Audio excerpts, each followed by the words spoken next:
দীপঙ্করের জন্মভিটা আপনারা ভিডিওতে দেখতে পাচ্ছেন। তার জন্মভিটা মুন্সিগঞ্জ জেলার বজ্রযোগিনী গ্রামে। তিনি 982 খ্রিস্টাব্দে এই বজ্রযোগিনী গ্রামে জন্মগ্রহণ করেন।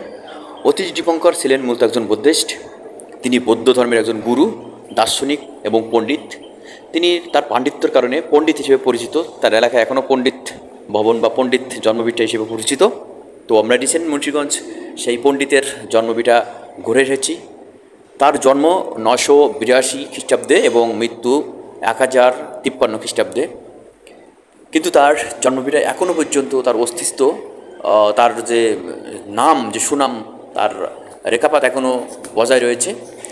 সেখানে একটি দর্শনীয় স্থান গড়ে তোলা হয়েছে মুন্সিগঞ্জ জেলার বজ্রযোগিনী গ্রামে।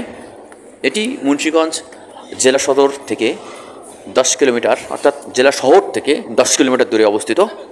এখানে প্রতিদিন শত শত পর্যটক আসেন ঘুরে দেখার জন্য। সত্যি একটি অসাধারণ জায়গা। আমি রিসেন্ট এটা ঘুরেছি আমার পরিবার সহ।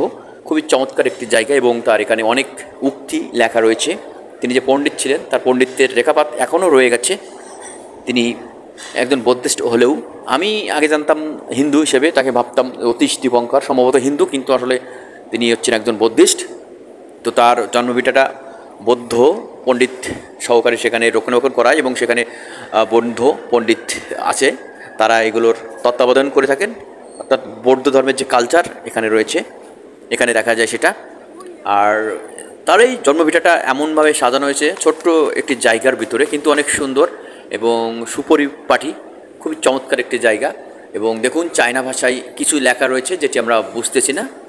তিনি মূলত বাঙালি, হিন্দু বাঙালি ছিলেন। তো তার জন্মভিটা একজন খুব চমৎকার জায়গা, আমরা ঘুরে গেছি। আপনারা চাইলে ঘুরে যেতে পারেন। এই বজ্রযোগিনী ভিলেজ মুন্সিগঞ্জ জেলা শহর থেকে মাত্র 10 কিলোমিটার দূরে। আপনারা যে কোনো একটা ইজি বাইক বা সিএনজিতে আপনারা এখানে আসতে পারেন। আর এটা একটি পবিত্র জায়গা, খুব চমৎকার একটি মন্দির। দেখুন, এখানে অতীশ দীপঙ্করের উক্তি লেখা রয়েছে। তিনি একজন পণ্ডিত ছিলেন, সত্যি তিনি একজন মহাপণ্ডিত ছিলেন। তার জন্মভিটা এসে আমি 10 টাকার বিনিময়ে টিকিট কেটে এখানে প্রবেশ করেছি এবং তার পাণ্ডিত্যের ছাপ এখনও দেখছি। আর তার জন্মভিটার যে প্রাকৃতিক পরিবেশ, গ্রামীণ যে সৌন্দর্য এখানে সুস্পষ্টভাবে ফুটে উঠেছে। আর দেখুন, এর ভিতরে কত সুন্দর পরিপাটিভাবে সাজানো গুছানো। আর একটি ভবন তৈরি হচ্ছে, 3য় তলা পর্যন্ত রয়েছে, 4র্থ তলা তৈরি হচ্ছে। তো ডিয়ার ভিউয়ার্স, আপনারা যারা নতুন আছেন আমার চ্যানেলটিকে অবশ্যই সাবস্ক্রাইব করে দিবেন। আমি চেষ্টা করছি একটা একটা করে অনেক ভিডিও তৈরি করার, যেগুলো একটা ডকুমেন্টারি হিসেবে থাকবে। তো আপনারাও চাইলে এমন তৈরি করতে পারেন আর এমন সুন্দর একটি পর্যটন স্থান ঘুরে যেতে পারেন। খুবই চমৎকার একটি মন্দির, অতীশ দীপঙ্করের জন্মভিটা এই মন্দিরটি করা রয়েছে। তো সবাই ভালো থাকুন, সুস্থ থাকুন, ধন্যবাদ।